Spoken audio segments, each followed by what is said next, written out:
Good morning, everybody, and happy Friday. We did it. We made it through the week. We just got one day to go. We can do this. Hope everyone is having a good day so far, and hopefully, you've had a wonderful week. And welcome to our webinar today. Our Facebook Live is our Director Week in Review and Frequently Asked Questions.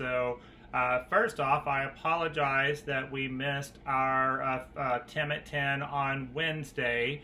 Unfortunately, life happens sometimes, and I was eating a tortilla chip this weekend and somehow broke a crown on one of my tooth. I had to make a last minute dentist appointment to get my crown fixed, and so we had to miss our Tim at 10 on Wednesday morning. So I apologize for that. So part of our conversation that we're going to have today is the topic that I had planned for Wednesday, which is, keeping yourself motivated during stressful times. So what I've got on my agenda this morning is, again, we're going to go over the, staying motivated during stressful times, but then we've also got a few things that have come up this week with some changes in the CDC recommendations for a few items, and then we're going to talk about that, and then just a very small recap on back to school and what that's looking like. Other than that, knock on wood, it's been a pretty uneventful week. We just kind of keep going with the flow and doing our thing. But next week I think is going to be a different story with many of us starting our quote-unquote back to school, whatever that looks like this year. We had two school districts that started this week in the Dallas-Fort Worth area, none that I service, but there were two school districts. But a lot of folks that are going to continue their education and start back to school next week and then the week after. So, it's going to be a busy next couple of weeks.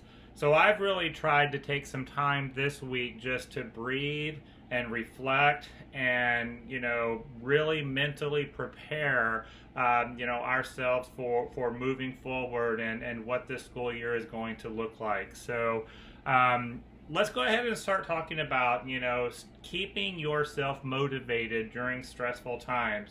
As a director, as a leader of the program, even if you're a classroom teacher and you're watching, this webinar today, a characteristic that every one of us must instill is the ability to self-motivate.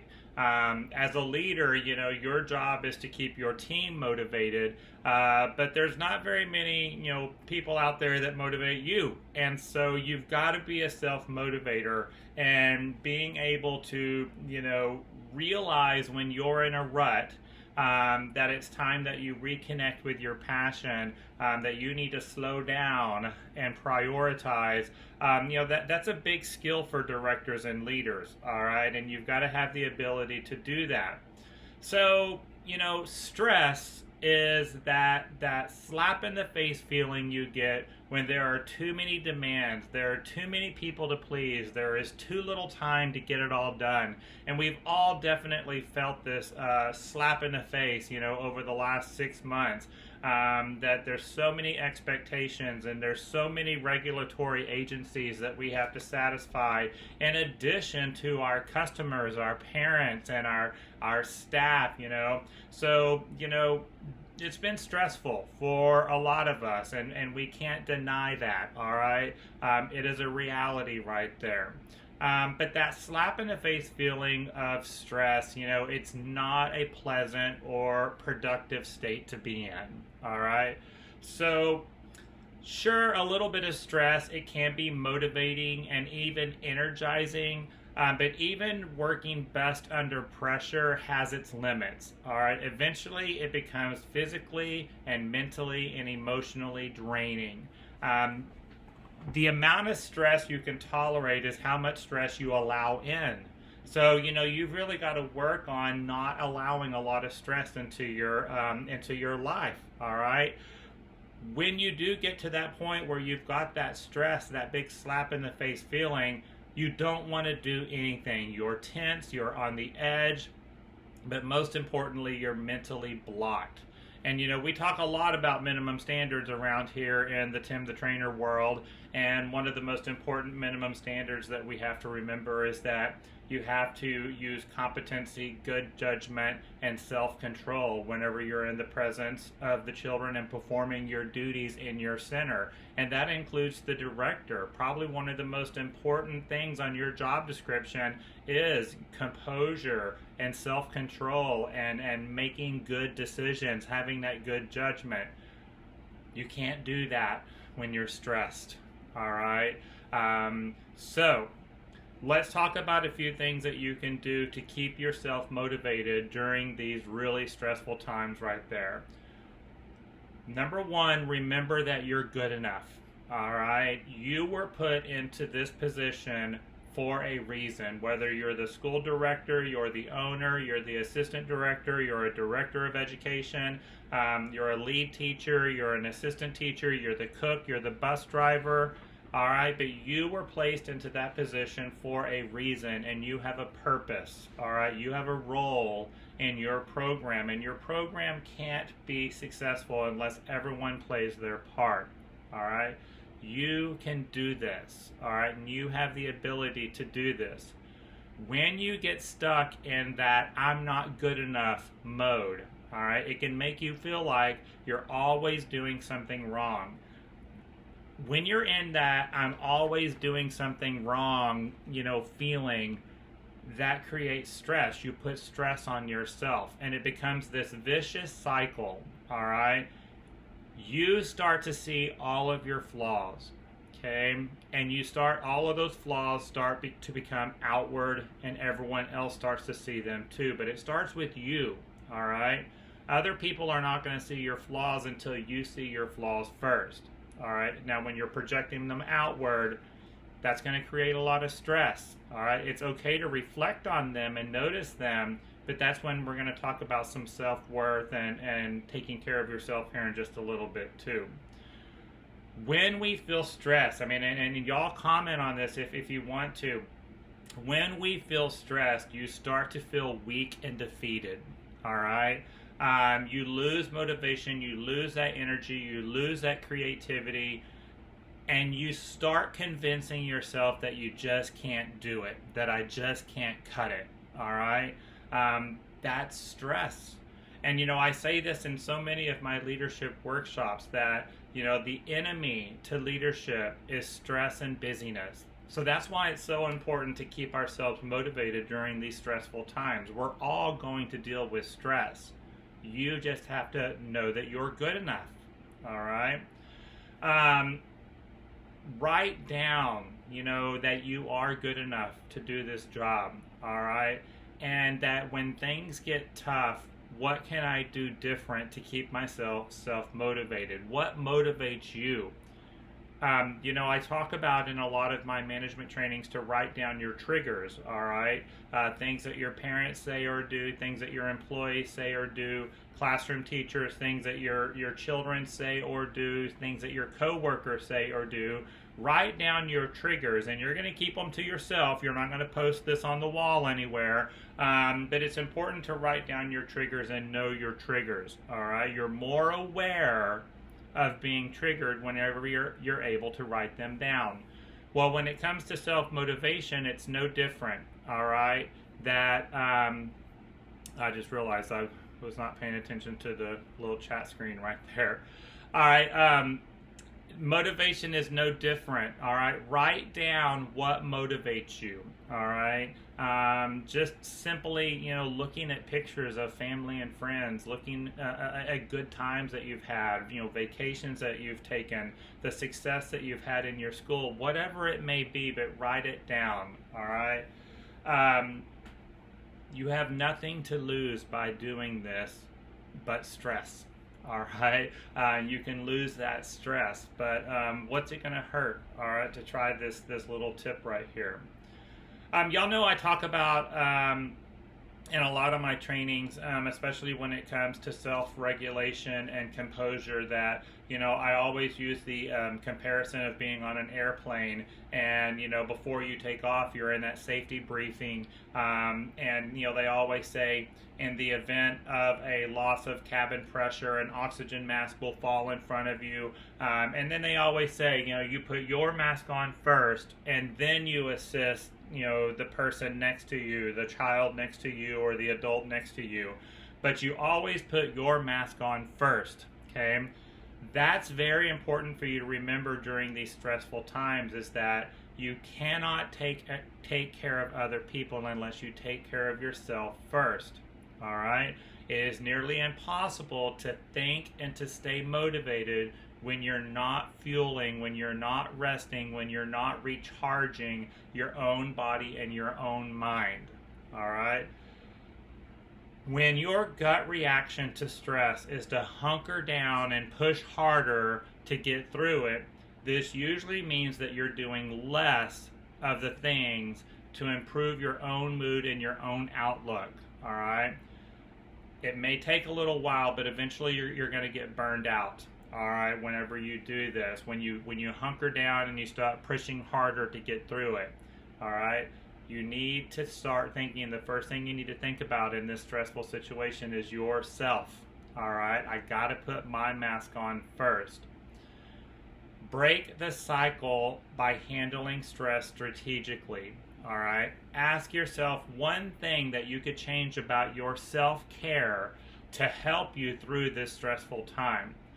All right, give it time it deserves, and test out that change. All right, your body, your mind, your productivity will thank you for all of this.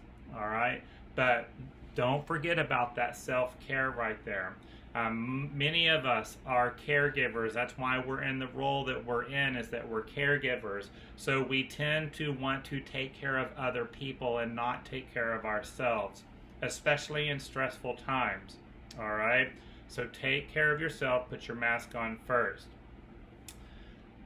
The other thing to keep yourself motivated during a stressful time is that we tend to put a lot of focus on words like should and supposed to.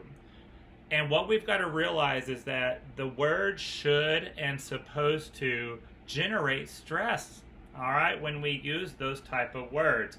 That self-talk, it adds pain to an already upsetting situation. I should be doing this. I'm supposed to be doing that. You're setting up these unrealistic expectations right there. I don't know, this may surprise some of you, but those two words right there instantly add stress to your body when you say should and supposed to. All right?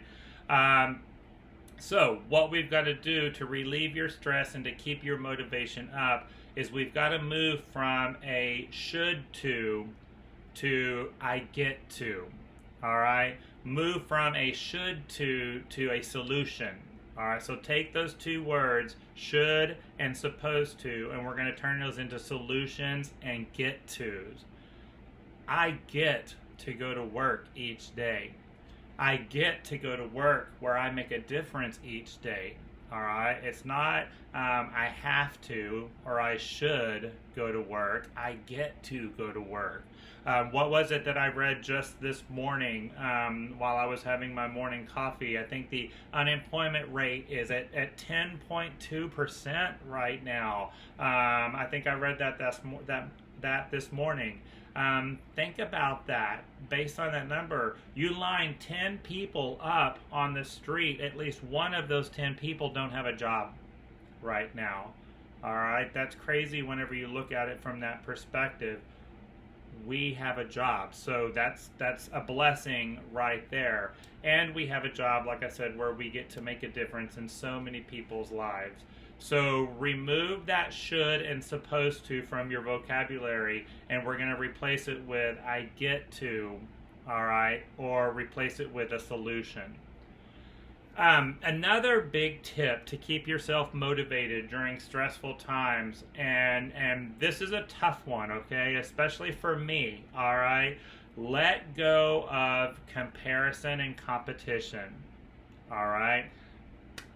Y'all, I can't even tell you how many, phone calls and emails and messages I get from y'all, where, one of the first things out of your mouth or that you type in is, well, the other center down the street is doing blah blah blah blah, or the other school in my area had this happen, blah blah blah blah blah. All right, and it's like we're constantly comparing, our situation to other people's situations. Not so much in a competitive way right now, because right now it's not about maintaining high enrollment and maintaining a high level of quality. Right now, it's all about maintaining a healthy environment. But even when you say things like, well, I've got a positive case of COVID in my school, but the school down the street's already had 5. All right? Let go of the comparison and the competition. All right? Comparison and competition, especially right now, adds more stress. All right? Because when I hear people say things like, well, yes, we have a positive COVID case, but the school down the street's already had 5. All right? Then your brain automatically goes, what's going to happen when I get 4 more? Then I'm going to be the same as that center down the street, and we're both going to have 5. So, oh my goodness, I got to make sure I don't get 4 more. Now, some of you may take this as motivation in itself. All right, I'm going to make sure that I don't have any more positive cases, but that's been the hard part of all of this, is that we can have our enhanced health practices. We can do everything that is recommended and required to maintain a healthy environment. But the family making a decision at home that places them at risk, and then the child comes into your program, all right, and then tests positive, and you've done everything you were supposed to do. That child tested positive because of something that happened in their home life, not something at your center. All right? But the perception is that because that child is enrolled in your center, you must be doing something wrong. Okay? This is hard, but we got to let go of that. All right? You can only control what's happening under your roof, under your facility. But that's why we've used a lot of techniques like disclosure and agreement statements, screening processes that we're going to talk about after this part, to where we can try to keep it to a minimum if possible. All right? But that comparison and that competition part adds a lot of stress to your brain and your body. So let's not worry about what's happening down the street. Let's not worry about what's happening to the other programs. All right, we can have empathy for them, and we can send them well wishes, but don't compare your school to what's going on down the street. That's really going to hinder your self-worth, and it's going to make you lose, sight of what is really important right there. All right. So yeah, I'm seeing some comments about, people that are being affected by third-party, exposures and things like that. So yes, celebrate small victories. Okay. Maybe you made it through this week and you haven't had any positive cases. Yay! Celebrate those small victories. Some of you out there may be in a situation, again, knock on wood, where you still haven't had any positive cases. Yay! Let's celebrate that and continue to strive, to meet those health standards and those connections with your families and that communication so that we can continue this, all right? But celebrate small victories right there. Be kind to yourself. If you do have, a positive case, don't see that as failure, all right? Reflect on the situation, see what we can do different, and move forward. And it might be that there's nothing you need to do different because, that positive case may have come from an outside source, nothing to do with your program, all right? But if you did notice that you didn't screen a child the way you should have, you didn't screen the adult that was dropping them off the way you should have, you got complacent and you stopped screening your employees when they come to work every morning. Or, you have the thermometer sitting right there by the front door, so you allow your employees just to zap themselves and you're not verifying the temperature that they're reading. Hey, oops, we made a mistake. All right, we know now that we need to be doing that screening and we need to be doing everything that we've got laid out there and not rely on the employee to be honest with you when they zap themselves. I was at a center just the other day and I noticed that right there. So, those little failures right there is just opportunities for you to learn and to be better, all right? Because, Lori Buxton and I and Lynette Galante and Ron McGuckin, we did a training about a month ago about, becoming complacent, especially during COVID and the dangers of becoming complacent. So we still got to be on our game, all right? This isn't over with, and it's definitely not going to be over for a while, all right? So if any of this sounds familiar to you, take some time to reflect, to look back, and then what changes do you need to make, or what policies and processes do you need to get back to, all right? If you don't take that time to stop and to think, then you're just going to be the hamster in the wheel, and you're going to keep on going and going. Reevaluate your expectations. All right, whenever you get super stressed, reevaluate those expectations. Are you setting the standards too high? Are you expecting too much? All right, for yourself, and kind of changing those expectations is not a sign of weakness. All right, this is a sign of intelligence right here. So y'all know I talk a lot about reflecting and reevaluating, situations, especially reflecting on the past and yesterday and last week. All right, this is all a sign of intelligence. Some people think that, well, if I reevaluate and I lower my expectations, then that's a sign of weakness. No, that's smart. All right. You might have set the bar too high and now it's stressing you out. All right. So it's okay to lower the bar just a little bit, and then we can raise it up once we, get where we're supposed to be right there. Shift your perspective by taking the situation for what it is and coming up with the best plan from there. And again, we talk a lot about, the power of acceptance. The world, or the moment, is what it is. All right, and there's nothing you can do about the current moment. Don't let the current moment stress you out. Accept the current moment for what it is. And the last little tip that I wrote down right here for staying motivated during stressful times is slow down. It's back to school season. We're trying to figure out how we're going to assist these remote learners. We're trying to, hopefully, our enrollment will go back up, or some of you, your enrollment's where it's supposed to be. We're trying to figure out how we're going to transition into a new school year, COVID style.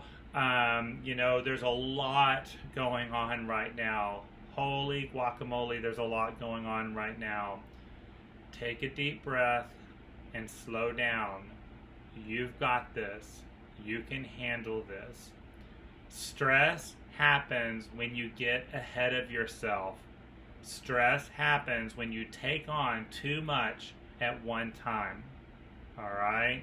So, yes, there's a lot to do, but break it down, prioritize it, and let's focus on one thing at a time. All right? Focus on what is right in front of you right now. Okay? Where are you today? What are you working on right now? And that's your focus. All right? Otherwise, like I said, it's really easy to just try to tackle everything at once, and that's going to create a lot of stress right there. Amy is saying right here on Facebook Live that she has started a gratitude journal. Write down 2 to 3 things a day that she's grateful for. I love that. All right, I love it. I do that quite often now. I've gotten out of the habit of writing it down, so I need to start doing that again. I just kind of make the list in my head. Definitely better whenever you're writing it down. All right, so good stuff right there. So that was just a little quick overview of keeping yourself motivated during stressful times. I hope that that was helpful to you. Now let's get into just kind of the weekend review and some frequently asked questions that I have been getting over the last couple of weeks.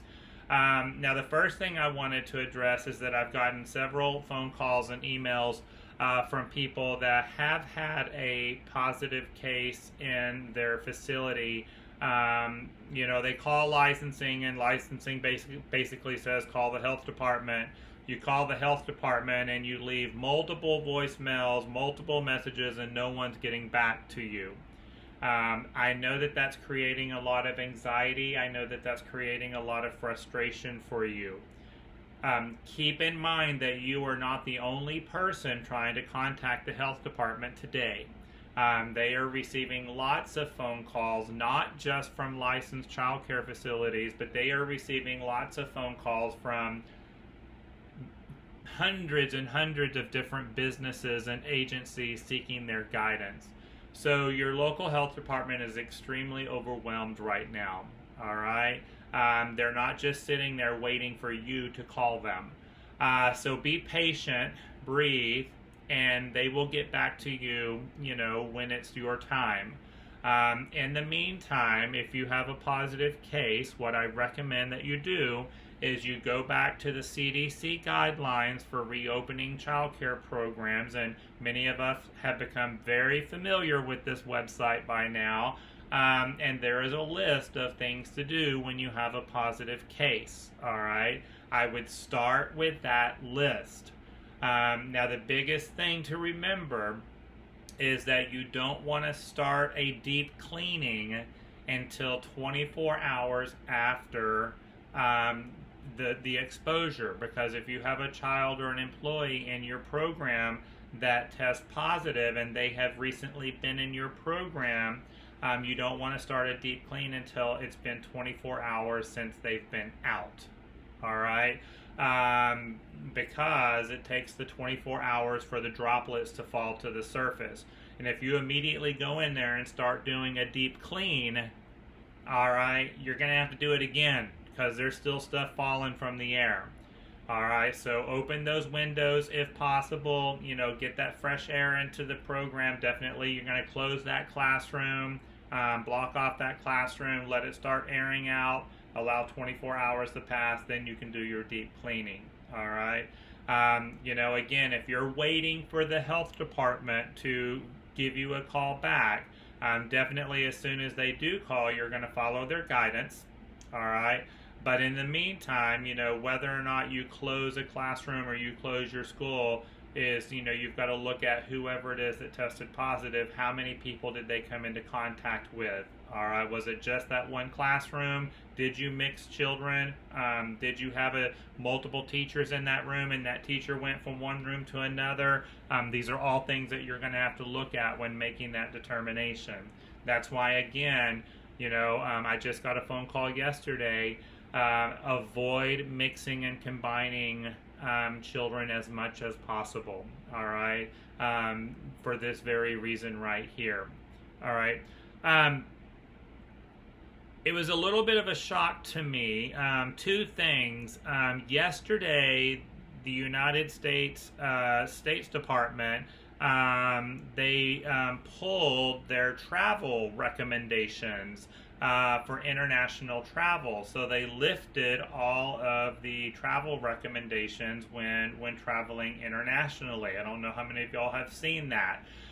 So now there are still some restrictions out there. So again, sometimes you got to be careful with the media.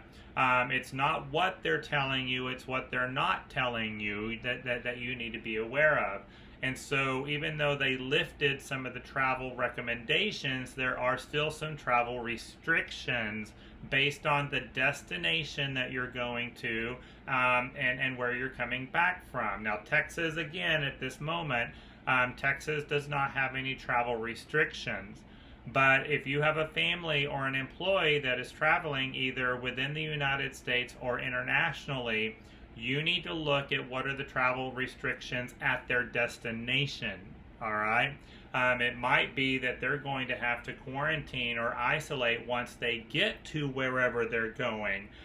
So the concern is more about when they get there, not when they're coming back. Same thing with international travel, depending on the country that they're traveling to. We've got to look at what are the restrictions or guidelines of where they're going. Now, if you know that you have a family that's traveling to a country that's got travel restrictions, or a state that has travel restrictions, and they're not following it, then you need to take action, all right? Because they can't just ignore the restrictions of wherever they're going. That's placing your program at risk. So I saw a lot of comments on Facebook yesterday about the international travel announcement, and I'm like, "Ooh, slow down just a little bit, all right? You still need to look at whatever restriction that particular destination had." The other thing that happened, and this has been a little over a week ago now, but the CDC did change their isolation standards. So they discontinued the isolation, and the biggest thing is if you have a person that has signs and symptoms of COVID or a respiratory issue, they've gone back from the 72 hours of isolation back to the 24 hours of isolation. So in our licensed childcare programs, prior to COVID, we used to say that, if a child was excluded from care, they must be fever-free, symptom-free for 24 hours without medication. And then, of course, when COVID hit, due to CDC recommendations, a lot of us changed that from they must be fever-free or symptom-free for 72 hours before they can return to care.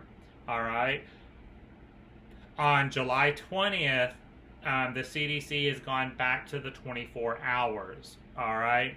Now, remember, you still have a right to exceed.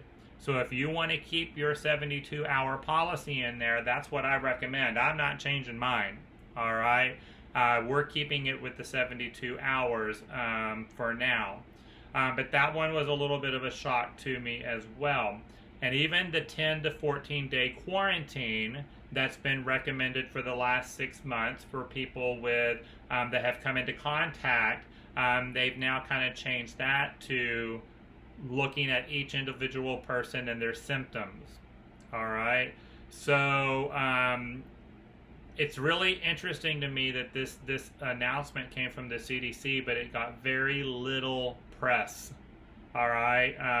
Very little media attention.